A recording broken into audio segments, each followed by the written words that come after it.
الحمد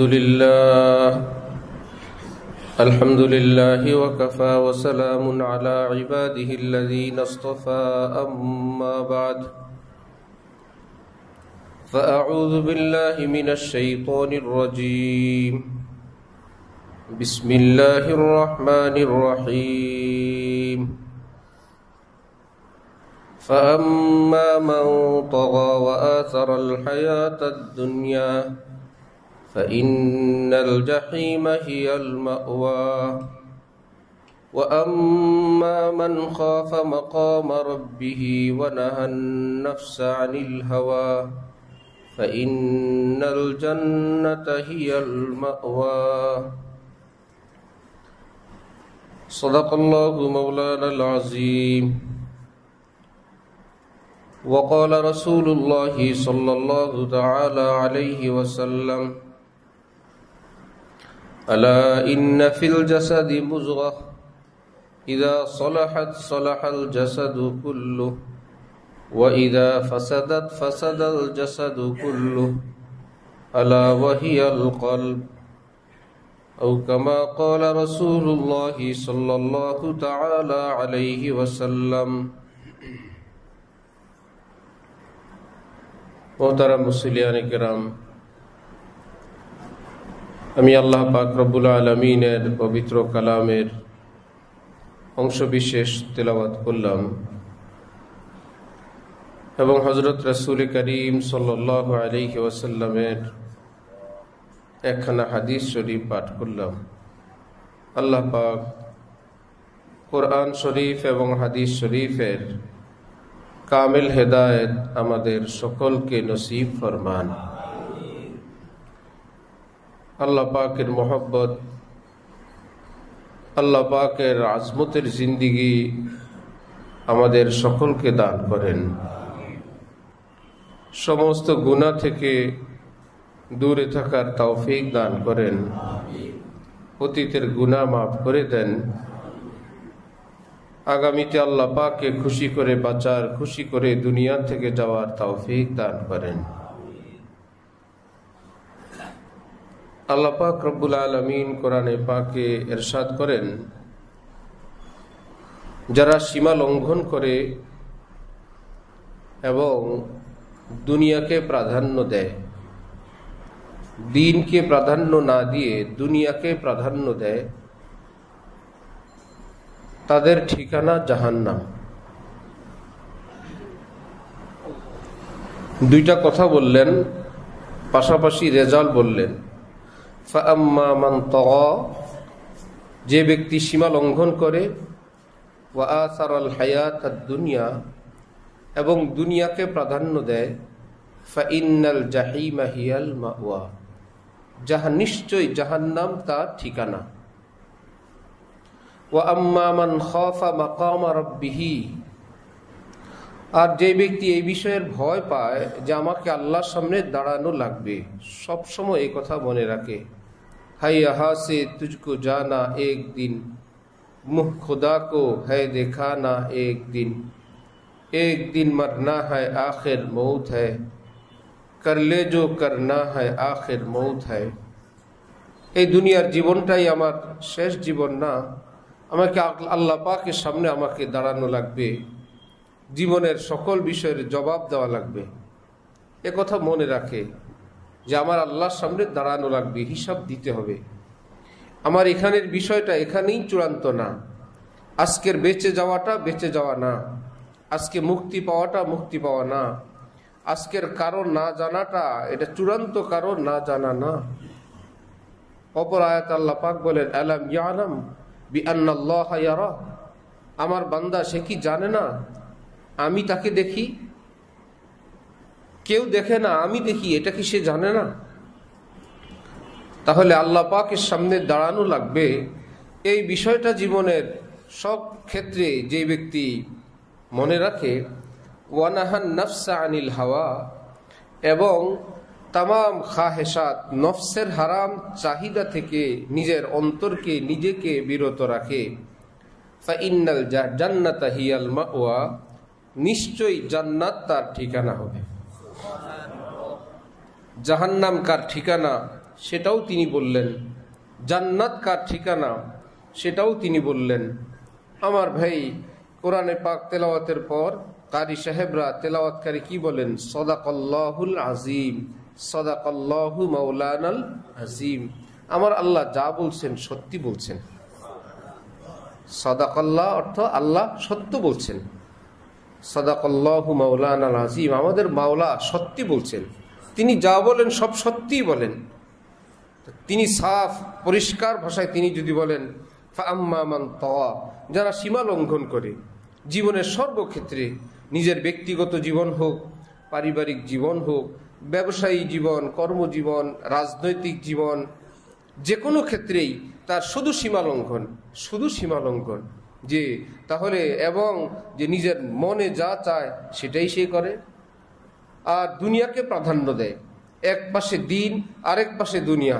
যে ভাই জুমার দিন, মুসলিম দেশ, মুসলিম সমাজ, এর মধ্যে আজান হয়ে যায়, এমনকি খুতবার সময় হয়, বাজারে ব্যবসা বাণিজ্য চলতে থাকে,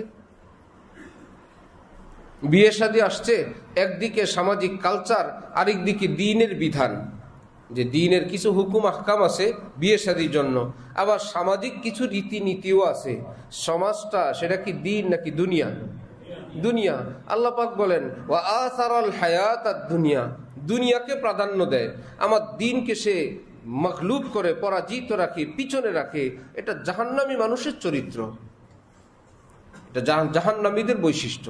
নিজের সন্তানকে পড়াবে যে ভাই সকালবেলা উঠেই তাকে ইংরেজি শেখানোর জন্য নিয়ে যাও, সকালবেলায় গিয়েই তাকে ইংরেজদের হাতে তুলে দাও, যে আসারাল হায়াতাদ দুনিয়া, দুনিয়াকে প্রাধান্য দিল।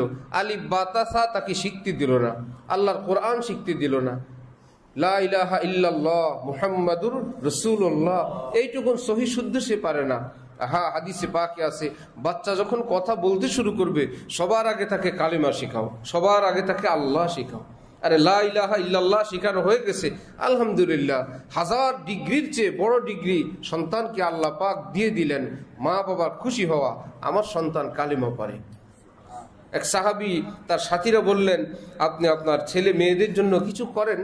তিনি বললেন যে আমি তো সব করে গেছি, ধন দৌলত, বাড়ি গাড়ি, সেই সময়ের বাড়ি গাড়ি যা ছিল, ঘোড়াই তখন গাড়ি ইত্যাদি, জীবন চলার জন্য যা দরকার আমি সব করলাম। তারা বলেন যে আমরা তো দেখি কিছুই না, আপনি কি করলেন? বললেন যে কেন ভাই, হাদিস শরীফে আছে না যে সন্ধ্যাবেলায় সূরা ওয়াকিয়া পড়বে, দুনিয়ার জীবনে যত রকম রিজিক লাগবে আল্লাহ তার ব্যবস্থা করবেন। আমি আমার সন্তানদেরকে সূরা ওয়াকিয়া শিখায় সন্ধ্যাবেলায় সূরা ওয়াকিয়া পড়ানোর আমল আমি তাদেরকে তাকিদ দিয়ে এটাও শিখিয়ে গেছি। এই জন্য আমার আর কোনো চিন্তা নাই, তাদের জন্য আল্লাহ যথেষ্ট। আমার আপনার না, ওয়াকিয়ার চেয়ে ইংরেজি জরুরি, ওয়াকিয়ার চেয়ে যে দুনিয়ার হারাম জীবন জরুরি। এতে করে যদি তার চরিত্র নষ্ট হয় তবুও তাকে সেই স্কুলেই দিতে হবে। আমি জানি সেখানে অন্যান্য ধর্মের ইত্যাদি ইত্যাদি পড়ানো হয়, সেখানেই দেওয়া লাগবে। আমি জানি সেখানের আশপাশ নষ্ট, গান্দা, বদচরিত্র, সন্ত্রাস, নেশা, কিন্তু সেখানেই আমার সন্তানকে দিতে হবে। কি ব্যাপার? ও আসারাল হায়াতাদ দুনিয়া, যে আমার দুনিয়া দরকার। আমার ভাই, দুনিয়া খুবই ক্ষণস্থায়ী, খুবই অল্প সময়ের, সেটাকে এত প্রাধান্য দেওয়া যে আল্লাহ দ্বীনকে জলাঞ্জলি দেওয়া, আল্লাহ দ্বীনকে পিছনে রাখা, এটা ভালো মানুষের লক্ষণ না।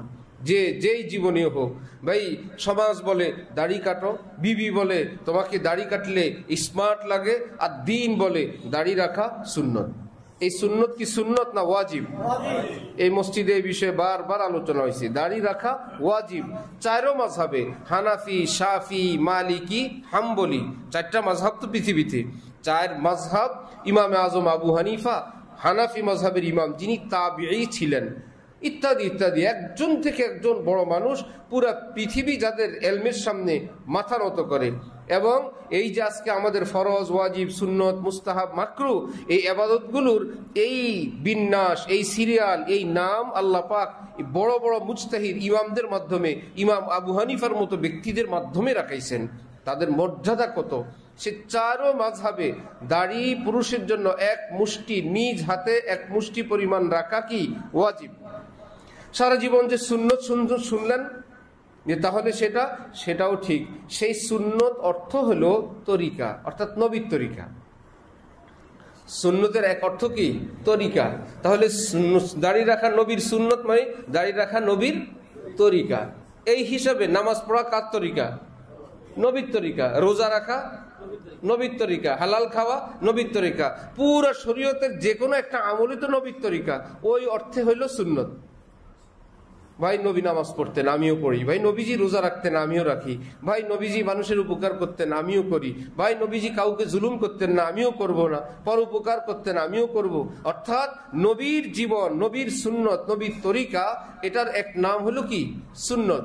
আর যদি ফরজে আইন সবচাইতে বড়, ফরজে কেফায়া তারপরে, ওয়াজিব তারপরে, সুন্নতে মুআক্কাদা তারপরে, সুন্নতে গায়রি মুআক্কাদা তারপরে, ইবাদতের যে একটা সিরিয়াল আমরা জানি যতটুকু, এই সিরিয়ালে দাড়ি রাখা হলো ওয়াজিবের সিরিয়ালে। দাড়ি রাখা কি সুন্নত না ওয়াজিব?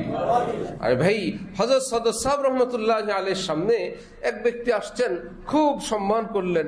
চলে যাওয়ার পর কেউ জিজ্ঞাসা করলো, হযরত দাড়িবিহীন লোকটাকে আপনি এত সম্মান করলেন? সাদত সাহেব রহমতুল্লাহ আলাইহি বলেন, না ভাই, দাড়ি আছে তো, ছিল এই লোকের। সবাই বলে, আল্লাহ, দাড়িবিহীন লোক আমরা সকলেই দেখলাম।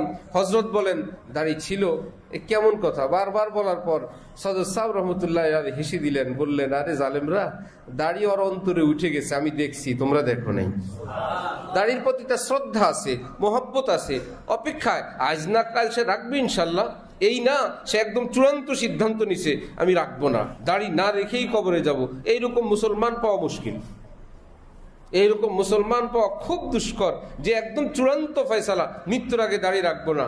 আমার ভাই, যেহেতু সকলের মধ্যে এই নিয়ত, এই হিম্মত, ইনশাল্লাহ দাঁড়িয়ে রাখবো, আজ বা কাল আল্লাহ পাক কখন ডাক দেন তো কিভাবে যাব। আমাদের এক দোস্ত বেচারা হজে যাবেন, হযরত ওয়ালা দামাত বারাকাতুহুম কথায় কথা বললেন, তো দাড়ি কি করবেন? বললেন, নিয়ত করছি হযরত, হজের থেকে এসেই দাড়ি রেখে দিব। মাশাআল্লাহ, এটাও ভালো। হযরত ওয়ালা বললেন, দাড়িবিহীন চেহারা নবীজিকে দেখাবেন, দেশে এসে দাড়ি রাখবেন, এর চাইতে এটা কি ভালো না? এখান থেকে দাড়ি নিয়ে নবীজির রওজার সামনে দাড়ি সহ দাঁড়াবেন। ইয়া রাসূলুল্লাহ, আপনার বাগান নিয়ে আসছি। তো 2 দিন পরে যেটা, সেটা আগেই।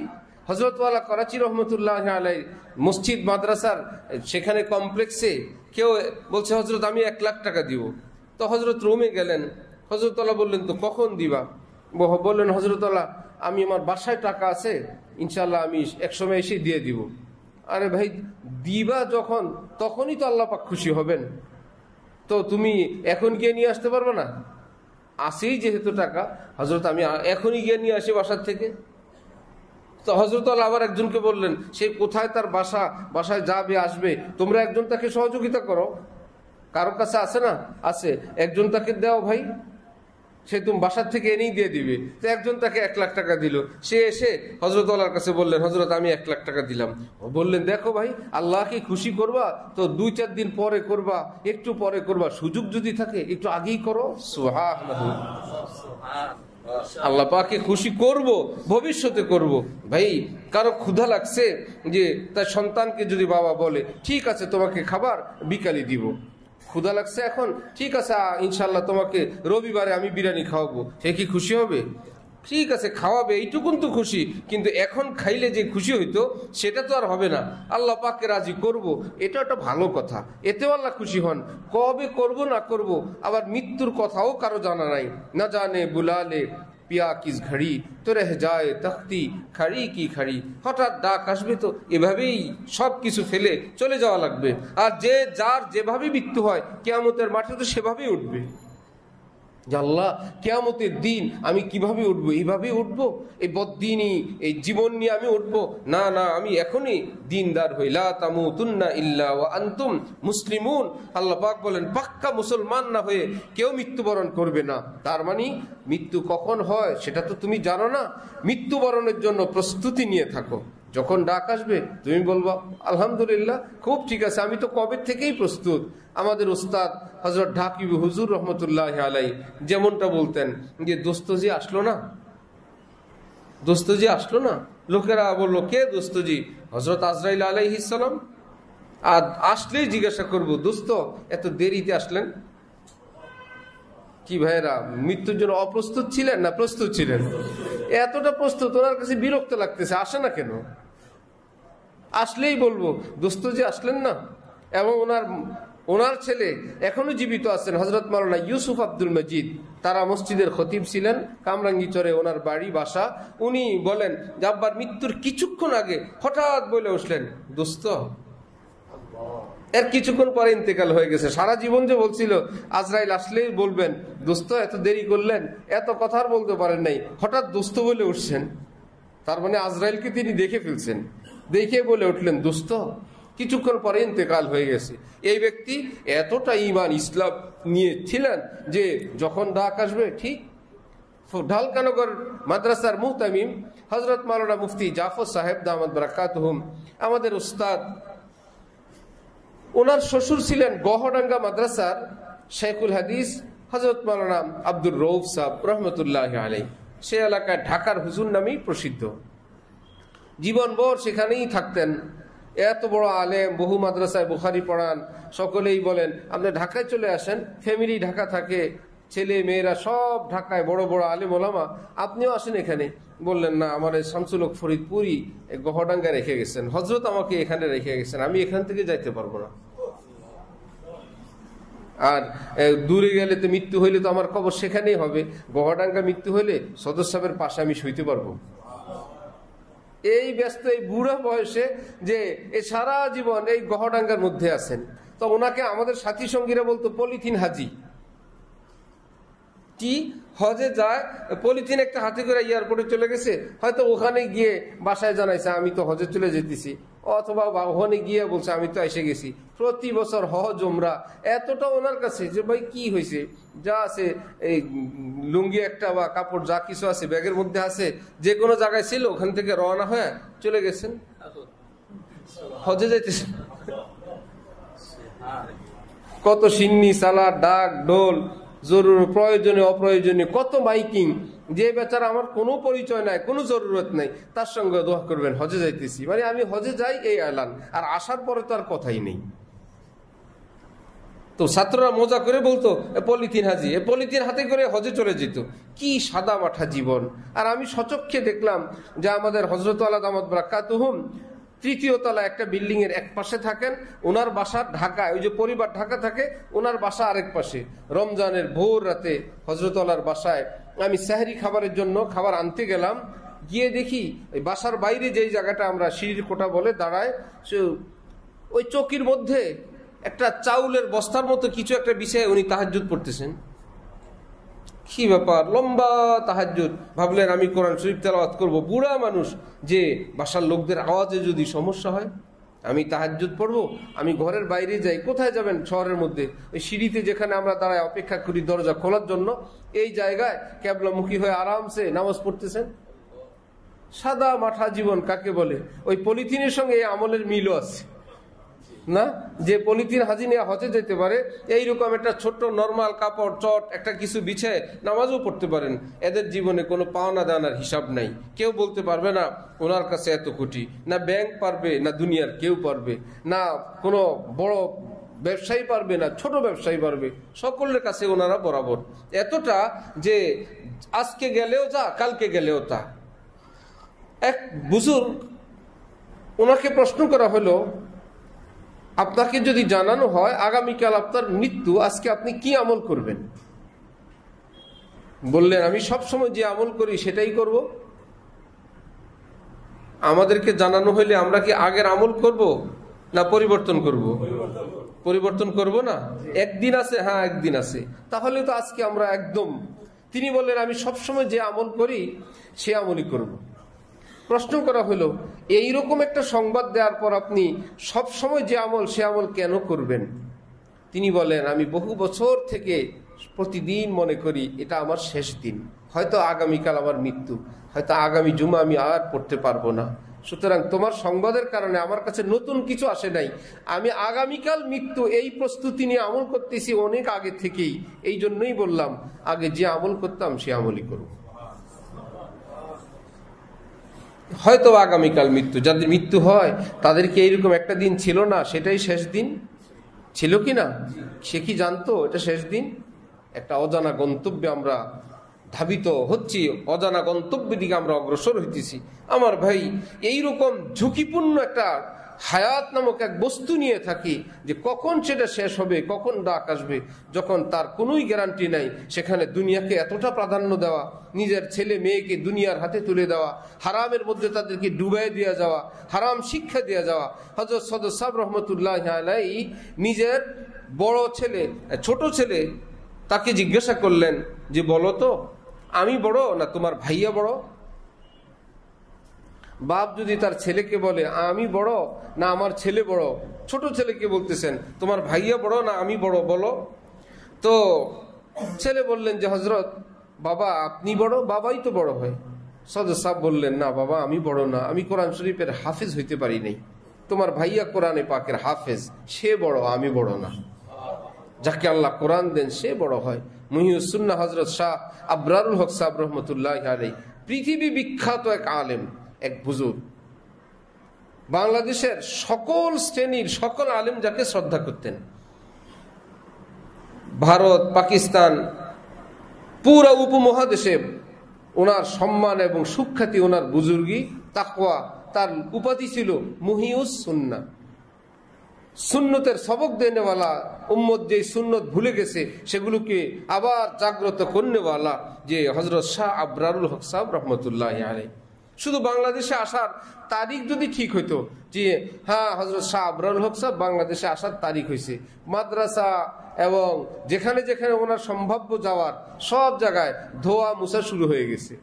মাদ্রাসার মাঠ একটু উঁচু নিচু আছে, সেটা সমান হইতেছে। এই মাদ্রাসায় এই ঠিক করছে, বিশেষ করে বাথরুম পরিষ্কার হইতেছে, তালেবে আলেমদের কার্পেট নতুন লাগানো হইতেছে।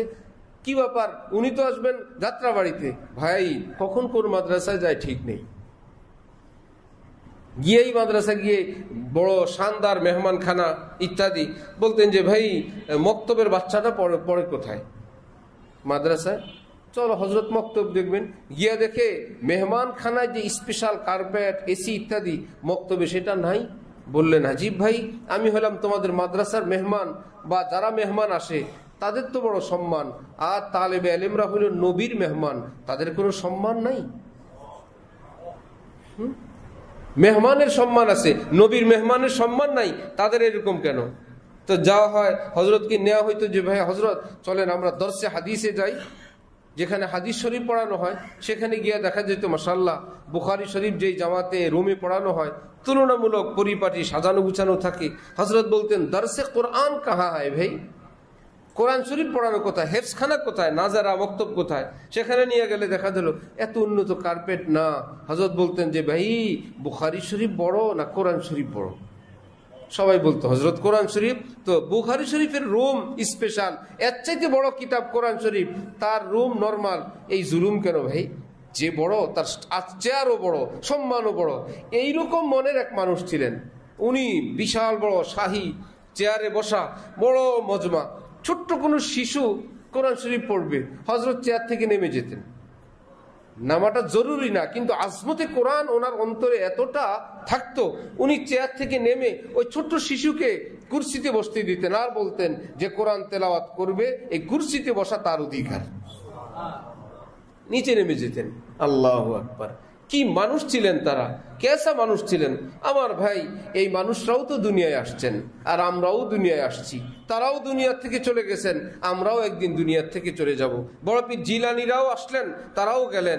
এক ইংরেজ দেখছে যে আমি ভারতবর্ষে সফর করলাম, এক আজব দৃশ্য দেখলাম ভারতে, যে সেখানে গিয়ে দেখি যে মুসলমানদের এক নেতা থাকেন কবরে, মাটির নিচে রাজত্ব করেন মাটির উপরে। মুসলিমদের সেই লিডারের নাম খাজা মুঈনুদ্দিন চিশতি রহমতুল্লাহ আলাইহি। তিনি বলতেন যে ভাই খাজা মুঈনুদ্দিন চিশতি রহমতুল্লাহ আলাইহি। এই জন্য আমার ভাইরা, জীবন সকলেরই আছে, শিয়াল কুকুরেরও আছে, গরু ছাগলেরও আছে, কাফের মুশরিকদেরও আছে, মুসলমানেরও আছে। আল্লাহ পাক তো আমাকে অন্যান্য জানোয়ার বানান নাই, আল্লাহ পাক আমাকে অমুসলিম ঘরে বানায় অমুসলিম রাখেন নাই। আল্লাহ পাক আমাদেরকে ঈমান ইসলামের মতন বড় দৌলত দান করছেন। তো নিজের সন্তানাদিকে রেখে যাব, কি রেখে যাব তাদের কাছে, কি দিয়ে যাব? আল্লাহ পাক আমাদেরকে তাদেরকে দিন শেখানোর তৌফিক দান করেন। সন্তানকে দিন শেখানো পিতামাতার উপর ফরজে আইন। সন্তানকে দিন শিখানো কার উপর ফরজে আইন? পিতা মাতার উপর ফরজে আইন। এই দিন মানে মুসলমানরা মনে করে কোরআন শরীফ পড়া শেখানো। যদি কেউ মনে করে আমরা মুসলমান যেহেতু বাচ্চাকে কোরআন শরীফ পড়ানো উচিত, এই ফরজটা তো আদায় করা দরকার। এই ফরজ আদায়ের জন্য একজন হুজুর ঠিক করবে সর্বনিম্ন মাত্রার, সর্বনিম্ন পয়সার। সেখানেও কত বেইনসাফি, কত বড় জুলুম। ক্লাস 4, 5, 6, 7, 8, 9, 10 আইএবি এর প্রাইভেট পড়তেছে 5,000, 8,000, 10,000, আরো বেশি হোক, কমপক্ষে 2-4 হাজার টাকার নিচে তো আর প্রাইভেট নাই। 1,000 নিচে প্রাইভেট আছে? 1,000-এ কোনো প্রাইভেট আছে? নাই। শর্তই দিয়ে দেয় এত টাকা দিতে হবে, পাশাপাশি প্রতিদিন নাস্তা খাওয়াইতে হবে, কমপক্ষে 2-4 হাজার। আর কোরআন শরীফ যিনি পড়াবেন 200, 400, 500 টাকা। যদি 500 হোক আর যাই হোক, ইংরেজ বলার জন্য যত, কোরআন বলার জন্য তত না। শেখুল হাদিস আল্লামা আজিজুল হক সাহেব রহমতুল্লাহ আলাই পড়তেন ভারতে। তো উনি বলতেন আমার এক ভাই পড়তো বিলাতে, লন্ডনে। আমার আব্বা ওই ভাইয়ের জন্য যত টাকা পাঠাইতেন তত টাকা আমার জন্য পাঠাইতেন, যে সে পড়বে ইংরেজ লাইনে, সে তার মতো পড়ুক, তুমি এই টাকা খরচ করো, সেভাবে খাও লও, সেভাবে কিতাব খরিদ করো, সেভাবে তুমিও বড় আলেম হও। তো আল্লাহ পাক বানাইছেন কি? শেখুল হাদিস আল্লামা আজিজুল হক। আর আমাদের মাদ্রাসায় এসে এমন আজব আজব খবর আপনারা শুনলে অবাক হবেন। আমার কাছে এসে বলে যে হুজুর এই ছেলেটাকে ফ্রি করে দেন, টাকা দিতে আমার অনেক কষ্ট, কারণ একটা ছেলে কলেজে পড়ে, ওকে মাসে 14,000 টাকা দিতে হয়। শুনতেছেন? একই বাবার সন্তান, একজন কলেজে পড়ে, ওর পিছনে মাসে 14,000 টাকা খরচ। সেই ব্যক্তি তার মতন, যেহেতু টাকা পয়সা কম, এই জন্য বলতেছেন এই ছেলেটাকে কি করে দেন? ফ্রি করে দেন। তো সে তো ফ্রি মাদ্রাসা খুঁজবে, এতিমখানা খুঁজবে, কোথায় নাম মাত্র কেবল মাদ্রাসা, পড়ালেখা থাক আর না থাক। এই ছেলে কি সেরকম আলেম হবে? আপনি তো ফ্রি মাদ্রাসা খুঁজতেছেন। আরেক ভদ্রলোক এসে বলে ভাইজান একটু টাকা পয়সা কমায় দেন মাদ্রাসায়। কেন? বাড়িতে বিল্ডিং এর কাজ ধরছি, দেশের বাড়িতে একটু বাড়ির কাজ ধরছি ভাইজান, টাকা। কি আজব, কি বোকা মানুষ। হ্যাঁ, ভিন্ন মানুষের সন্ধানও আমাদের কাছে আছে। এইরকম মানুষও আছে যে মাদ্রাসায় ভর্তি করাইতে এসে বলল আমি শুধু মাদ্রাসা না, আমার বাচ্চারা যখন স্কুলে পড়ছে, আমার সেই থেকে নিয়ে আজ পর্যন্ত শিক্ষা সামগ্রী এবং স্কুল মাদ্রাসা যাতায়াতে আমি কোনোদিন রিক্সা ভাড়া মূলাই নাই এবং শিক্ষা সামগ্রীর দাম দস্তুর করি নাই। সে যা চায় আমি তাই দেই, যে ভাই টাকাটা তো একটা কাজে লাগলো, এটা তার নষ্ট হয় নাই। 2 পয়সা পাইলে সেই ব্যক্তি পাইছে, ফাও তো নেয় নাই, একটা কিছু বিক্রি করেই তো পাইছে। রিক্সাওয়ালা তো রিক্সা চালাই নিছে, 10 টাকার যদি 15 টাকা নেয়, সে তো অন্যায্যভাবে নেয় নেই। ঠিক আছে, নেক, সে আমার এই টাকাটা এক ভাই পাইলো, দোকানদার 2, 4, 5 টাকা বেশ কম চাইলো, থাক 5 টাকা। সে চিন্তা করছে এটা রেখে গেলে তো সব থেকেই যাবে, যতটুকু কাজে লাগাইতে চাই। পাকিস্তানের এক বুজুর্গ, আমাদের হজরতওয়ালা ঢালকানগর আল্লামা শাহ আব্দুল মতিন বিন হুসাইন সাহেব, ওনার কাছে এখন বায়াত, ওনার সঙ্গে সম্পর্ক, সারা পৃথিবীতে যার মুরিদ, বড় নেককার। তো আমরা ওখানে গেলাম, বিশাল বড় লাইব্রেরি, ছাপাখানা, বই পুস্তক, দিনই বয়ান ছাপা হচ্ছে। আর বললো যে আমাদের যেখান থেকে এই চিঠি আসে, এখানে এতজন মানুষ, আমরা মাদ্রাসা, মসজিদ বা মুসলমানরা এত কপি কিতাব দেন, চিঠি আসে, মেইল আসে, তো আমরা ওনার ঠিকানায় এই কিতাব পাঠাই এবং পাঠানোর খরচও আমরা দিয়ে দিই। ফ্রি তো পাঠাই, আবার আমরা খরচও পাঠাই। এবং বললেন যে অনেকে আমাকে বলছে সেই ব্যক্তি যদি নিয়ে এগুলোকে বিক্রি করে, তো আমরা নির্ধার করলাম বিক্রি করলে তো তার মানে কেউ তো কিনে নিবে, কিনে নিয়ে তো পড়বেই, তো কাজ তো হইলেই। ওই ব্যক্তি যদি খায় 2 পয়সা খাবে, সেটা তার ব্যাপার। সে যদি বিক্রি করতে পারে, তো যে পয়সা দিয়ে কিনে নিবে সে বেটা পড়বে না। আমার তো উদ্দেশ্য কেউ এই কিতাবটা পড়ুক। কেউ যদি করে, সে কিয়ামতে আল্লাহর কাছে জবাব দিবে, তার চুরির জবাব সে করবে। আমার কাছে তো কোনো ভাই এটা বলেই পাঠাইছে আমাদের এখানে 100 জন, আমাদের জন্য 100টা কিতাব পাঠান, আমরা ওনার জন্যই কিতাব পাঠাই দিই, উনি যা করে করুক। তো মাদ্রাসাগুলোর মধ্যে যে সামর্থ্যবান লোক আসছে আমাদের যাত্রাবাড়িতে মাদ্রাসা, আইসেই বলতেছে এই বিল্ডিং তো এগুলো আমাদের বাপ দাদার জায়গায়, আপনাদের এই বিল্ডিং, এই আশপাশ, এগুলো সব আমাদের সহায় সম্পত্তি। ভালো, শুনলাম। একটু পরে বলতেছে এই ছেলেটা ভর্তি করবো, মাসিক খরচটা একটু কমায় দেন। বললাম আগের কথায় পরের কথায় কি মিল?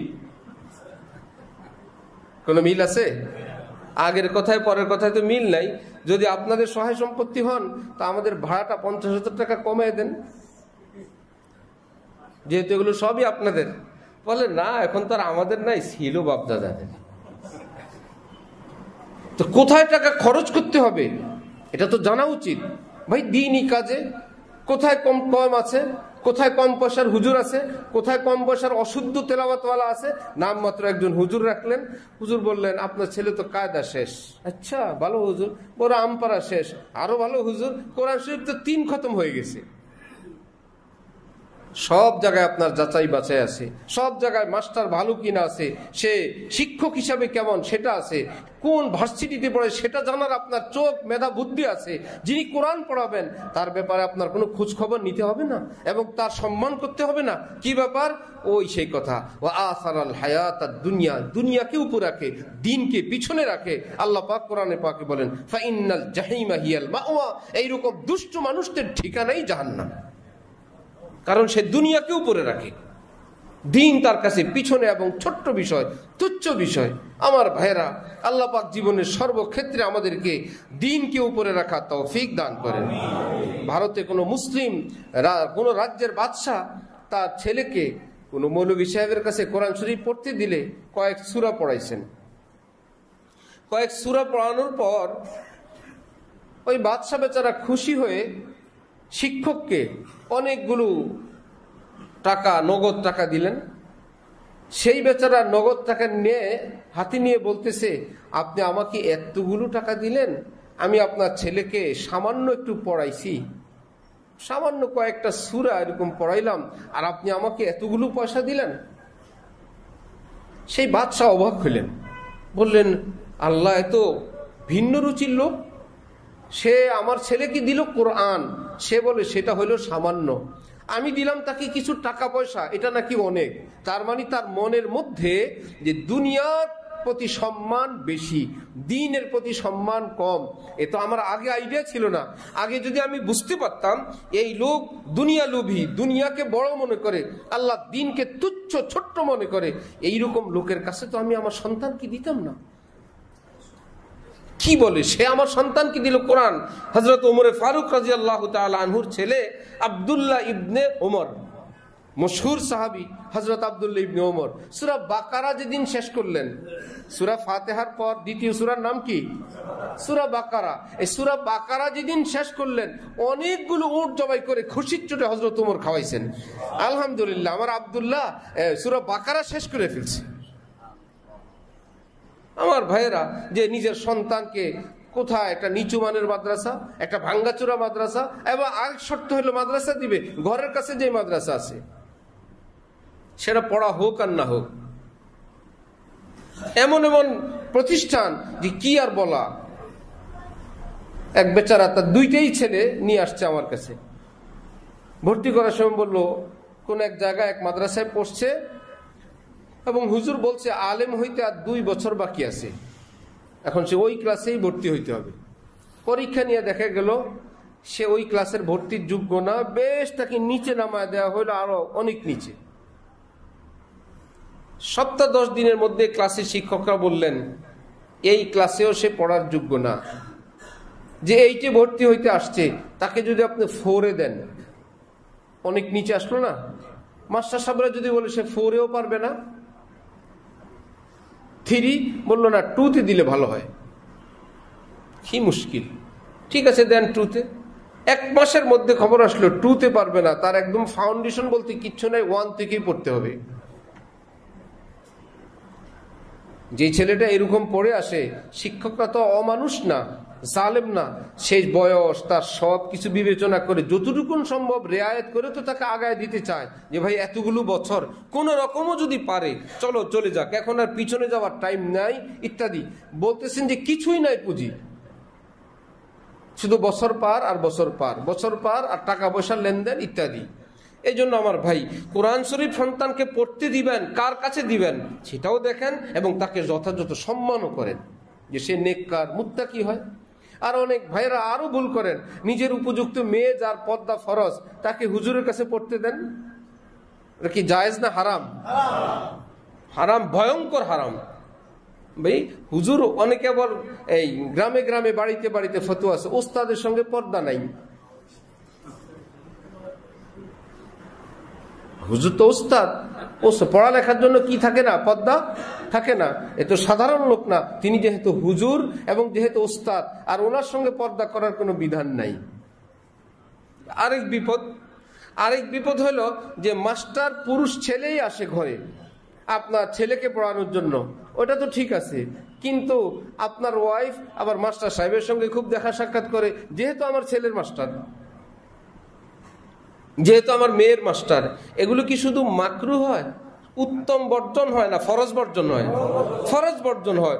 ঘরের মধ্যে হারাম আর হারাম গুনাহ চলতে থাকে। তার মানে এইরকম মহিলা ঘরে আসা, যার সঙ্গে আপনার এই পর্দা করা দরকার, আপনার পর্দা করতে হবে। পুরুষ আসলে আপনার ঘরের মানুষের পর্দা করতে হবে। মেয়েকে পড়ানোর জন্য কোনো হুজুর, কোনো উপযুক্ত শিক্ষক যে পড়ায় সে তো উপযুক্তই হয়। আর পর্দা ফরজ হয় বালেগ হওয়ার পরে না, বালেগ হওয়ার আগে। নারী এবং পুরুষের পর্দা ফরজ হয় কি বালেগ হওয়ার পরে আগে? আগে মুরাহেক বলে, প্রাপ্তবয়স্কর কাছাকাছি যখন যাবে তখন থেকেই। মেয়েদের 8-9 বছর থেকে আস্তে আস্তে এই দূরত্ব সৃষ্টি করতে হবে, ধীরে ধীরে ধীরে ধীরে। ছেলেদের পোশাক বড় বড়, মেয়েদের হাফ প্যান্ট ছোট, মেয়েদের শর্ট প্যান্ট হাফ প্যান্ট পরে বাসার মধ্যে ঘুরাইতে থাকে। আকল জ্ঞান যদি না থাকে, আকল জ্ঞান তো কেউ মাথার মধ্যে ঢুকাই দিতে পারবে না। আল্লাহ যা দিয়েছেন তো দিয়েই রাখছেন। কোরআনে পাকে মাঝে মাঝে আল্লাহ পাক বলেন আফালা ইয়াকিলুন, এগুলোর কি আকল নাই? আফালা তাকিলুন, তোদের কি আকল নাই? আমি তোদেরকে বিবেক বুদ্ধি দেই নাই? এই পৃথিবী সবকিছু বুঝো না? নোষ্টামি, নোংরামি, অশ্লীলতা তোমরা বুঝো না? ইত্যাদি ইত্যাদি। এই জন্য আমার ভাই, নিজের সন্তানের জীবন, আমাদের জীবন, সর্বক্ষেত্রে পারিবারিক জীবনে দিনকে আল্লাহ পাক উপরে রাখার তৌফিক দান করেন। আল্লাহ পাক রব্বুল আলামিন কোরআনে পাকের ইরশাদ করেন ফাআম্মা মান তাগা, যারা সীমা লঙ্ঘন করে। সীমা লঙ্ঘন তো সীমা লঙ্ঘন। আমাদের দেশের কেউ রাজনীতি করতে গেলে মনে হয় এই ব্যক্তির জন্য মুসলমান থাকা নিষেধ, রাজনীতি করার জন্য মুসলমান থাকা নিষেধ। যেহেতু এখন তিনি লিডার হয়ে গেছেন, এখন যে আলহামদুলিল্লাহ বলা, ইনশাআল্লাহ বলা, অথবা কোন কাজটা করা যাবে, কোন কথাটা বলা যাবে যাবে না, এই সমস্ত বিধি নিষেধ এগুলো তো নেতাদের জন্য না, এগুলো সাধারণ গরিব মানুষদের, হুজুরদের। আমরা তো লিডার, আমরা আমাদের লক্ষ্য থাকবে আমেরিকা খুশি আছে তো, ভারত খুশি আছে তো, চীন রাশিয়া খুশি আছে তো, কারা কাদের ইশারায় এইবারের ক্ষমতা হবে হবে না, সেই ভদ্রলোকদেরকে খুশি করে কথা। ও বুঝা গেল সে কি দিনকে উপরে রাখলো না দুনিয়াকে উপরে রাখলো? দুনিয়াকে উপরে রাখলো এবং সীমা লঙ্ঘন করলো। রব্বুল আলামিন বলেন আসো, ঠিকানা তো দুইটা আমি প্রস্তুত করে রাখছি। সেজদাওয়ালাদের ঠিকানাও আছে, সেজদা বর্জনকারীদের ঠিকানাও আছে। কালমাওয়ালাদের ঠিকানাও আছে, কালমা বর্জনকারীর ঠিকানাও আছে। আমার হুকুম মান্যওয়ালাদের ঠিকানাও আছে, অমান্যকারীদের ঠিকানাও আছে। ঠিকানা কি একটা না দুইটা? দুইটাকে এক আল্লাহ তো বানাইছেন, নাকি আলাদা খোদা আছে? তিনিই বানাইছেন যে হ্যাঁ, কারো জন্য জান্নাত, কারো জন্য জাহান্নাম। সে কারা সেটা তিনিই ব্যাখ্যা করতেছেন। ফাআম্মা মান তাগা, সীমা লঙ্ঘনকারীদের এবং দুনিয়াকে যারা সর্বক্ষেত্রে উপরে রাখে তাদের ঠিকানা জাহান্নাম। ও আম্মা মান খাফা মাকাম রাব্বিহি, আর যে আমার সামনে দণ্ডায়মান হতে হবে, দাঁড়ানো লাগবে, এ কথা মনে প্রাণে, ভাই আল্লাহরে কি জবাব দিব, আল্লাহর কাছে কি বলবো, আল্লাহর কাছে কি বলবো? ভদ্র ফ্যামিলির ছেলেরা যাই, আমার বাবাকে আমি কি বলবো, আমার মায়ের কাছে কি উত্তর দিব?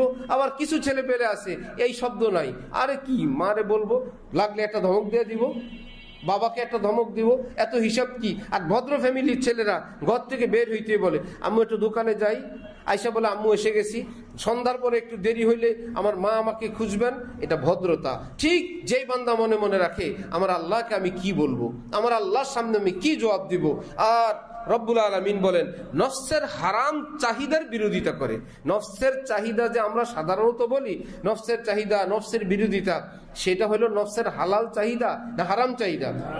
নফস যদি হালাল কিছু চায়, এবার সামর্থ্য থাকে, সেটার বিরোধিতা করা প্রয়োজন নাই। মনের চাহিদা, সেটার মনে যা চায় তার বিরোধিতা করা আমার উপর কর্তব্য না। ভালো কিছু খেতে চাইলো, বাজারে গেলাম, মন চাইলো ইলিশ মাছ কিনি, হঠাৎ মনে হইলো মনের বিরোধিতা তো করা জরুরি। যেহেতু মন ইলিশ কিনতে চায়, আজকে ইলিশ কিনা যাবে না। কি ব্যাপার, বাসায় গেলে ইলিশ কই? জানো না, কোরআন শরীফে আছে মনের চাহিদার বিরোধিতা করা লাগে। আমি বাজারে গেলে আমার মন চাইতেছিল ইলিশ কিনি, বিরোধিতা করতে গিয়ে আর কিনতে পারিনি। এরকম কর্তব্য আছে আমাদের উপর। কেন? সেটা হালাল জিনিস, সামর্থ্য আছে, হালাল আছে, এখানে নফসের সঙ্গে বিরোধিতা করা লাগবে না। হযরত ওয়ালা করাচি, আমাদের দাদা পীর, উনি বলেন নফসের চাহিদা দুই প্রকার, একটা হালাল, একটা হারাম। কিছু হালাল চাহিদা আছে, কিছু হারাম চাহিদা আছে।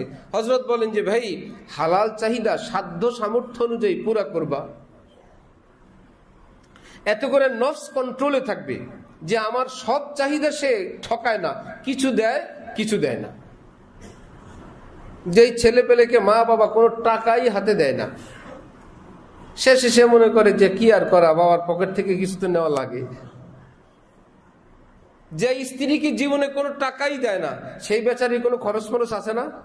সেই বেচারা এটা ব্যবস্থা করে নেয় যে দেয় না তো আমি কি করব। আমাদের কাছে মাসালা আসে এইরকম টাকা নেওয়া জায়েজ আছে কিনা। আমাদের কাছে অনেক রকমের তথ্য আছে সমাজের, যে কোনো টাকা দেয় না। এখন এই টাকা স্বামীর পকেট থেকে নেওয়া জায়েজ আছে কিনা? ভাই, স্বামীর পকেট থেকে টাকা কেমনে নেওয়া জায়েজ হবে? চুরি করা তো জায়েজ নেই। কিন্তু তারা মনে করেন যে আমাকে দেয়ই না, তা আমি নিব না, কি করব? তো বোঝা গেল কিছু দেওয়া উচিত। ভাই, তার এরকম জরুরত আছে, এমনকি কিছু দান করতে চায়, বিশেষ করে তার বোন হোক, ভাই হোক, বাবা হোক, বা তাদের সন্তানরা হোক, এইরকম কেউ যখন আসে, খালামণি পরীক্ষা দোয়া চাই, বা খালামণি ঈদ বকশিস, ফুফু ঈদ বকশিস, ওই পার্টিকে কিছু দেওয়া লাগে না? কোত্থেকে দিবে? তার হাতে তো কোনো ক্যাশ নাই, স্বামী বলে দিছে যা লাগবে সব, টাকা দেওয়া যাবে না। ভাই, সেও তো একজন মানুষ, এই সমাজেই বাস করেন, তাকে তো কিছু দেওয়া চাই। না দেওয়ার কারণে কি হয়? আমাদের কাছে মাসআলা আসে, স্বামীর পকেট কাটা জায়েজ আছে কি না। বলা হলো জায়েজ নাই, বললো পিছনে যেগুলো করছি সেটা তো হিসাবও নাই। বলা হলো যে একদিন বলে জায়েজ করে নেন, যে আমি তো এরকম ভুল বিচ্যুতি করছি, কিছু মাফ করে দিয়েন। তো কিছু দেওয়া উচিত যাতে পকেট না কাটে। তো নফসেরও এরকম চাহিদা, সে যদি দেখে আমার কিছু দেয়, তাহলে নফস পকেট কাটবে না, যে দেয় আমাকে, এটা দেয় সেটা দেয়। আর যখন হারাম কিছু চায়, খবরদার। ছেলে দেখলো মার্কেটে গেলাম, এটা দিল সেটা দিল, অনেক কিছু দিল, এইবার বললো বাবা এটা পুতুল কিনে দাও, না না এটা কিনা যাবে না, এটা না জায়েজ, গুনাহ। আচ্ছা ঠিক আছে, আমার বাবা তো আমাকে অনেক কিছু দিচ্ছেন, চলো পুতুল নাই কিনলাম। আর যদি দেখা গেল সে কিছুই দেয় না, সে চুরি করে একটা পুতুল কিনবে। হযরত ওয়ালা করাচি বলেন নফসের চাহিদা দুই প্রকার, যেহেতু যেটা জায়েজ, হালাল, বৈধ, সামর্থ্য থাকলে সেটা পূরণ করো, তাহলে অবৈধ চাহিদা থেকে তাকে বারণ করা সহজ। আর যদি তাকে একদম কঠিন ভাবে তুমি প্রতিরোধ করো, কিছুই দাও না, হযরত বলেন তাহলে সে কিন্তু হালালটাও করবে, হারামটাও করবে। হযরত আল্লাহ উদাহরণ দিয়ে বললেন, গরুকে তুমি রশি দিয়ে বেঁধে রাখলা, খাবার দিলাই না, রশি যখন ছিঁড়বে তোমারটাও খাবে, আরেকজনেরটাও খাবে। রশি দিয়ে যদি বাঁধতেই চাও, ওই এরিয়ার মধ্যে কিছু ঘাস টাস দাও, সেই বেচারার ক্ষুধা অনেকটা দূর হইলে সে অত শক্তভাবে রশি ছিঁড়তে চাইবে না, চলো কিছু তো খাবার আছে, কিছু তো পানি আছে। এই জন্য আমার ভাই, নফসের হারাম চাহিদার বিরোধিতা করলে, ওয়ানাহান নাফসা আনিল হাওয়া, নফসের বিরোধিতা করে। এখানে নফসের কি হালাল চাহিদার বিরোধিতা না হারাম চাহিদার? হারাম চাহিদার। যে মনে চায় ঘরে একটু ডিশের লাইন দেই, না, মনের এই চাওয়া পুরা করা যাবে। মনে চায় নাকি ইংলিশ কাটিং চুলটা কাটবো, অর্ধেক কামাবো অর্ধেক রাখবো, এটা পুরা করা যাবে না। মন চায় স্ত্রী কিনে একটু সিনেমা দেখি, এটা পুরা করা যাবে না।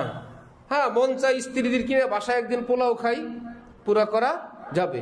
মন চায় একদিন আমরা সকলে মিলে ভালো কিছু খাই, পুরা করা যাবে, ইত্যাদি ইত্যাদি। ওয়ানাহান নাফসা আনিল হাওয়া, নফসের হারাম চাহিদার বিরোধিতা করে।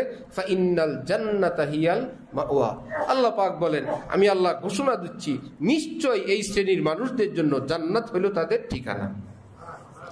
আল্লাহ আমাদেরকে জান্নাতি কাতারে শামিল হওয়ার তৌফিক দান করেন। এই জীবন যে যেভাবেই কাটে জীবন যাবে। গতকাল রাত যেভাবেই গেল, সকলের এক ধরনের খাট ছিল না, ল্যাব তো সব ফার্নিচারওয়ালা রুম ছিল না, কিন্তু রাতটা কেটে গেছে।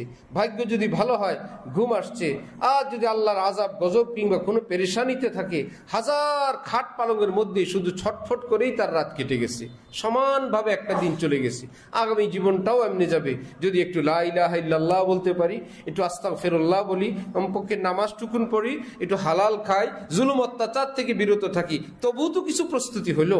আল্লাহ আমাদেরকে সেই বুঝ বুদ্ধি মোতাবেক আমল করার তৌফিক দান করেন। ওয়া আখিরু দাওয়ানা আনিল হামদুলিল্লাহি রাব্বিল আলামিন।